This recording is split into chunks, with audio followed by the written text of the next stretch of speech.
तने बता दे सोना हाउ केकरा घर के। अरे भरत नहीं खे पेट तनी देखे दजी भर के।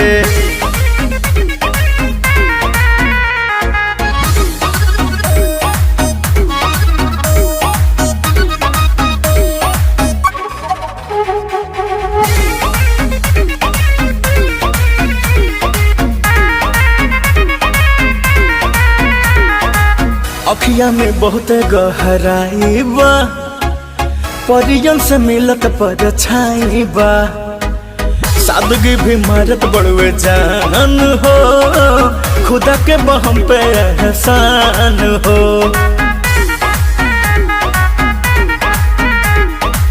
साझे सवेरे तू दूधे से लागे नहाते होइबू।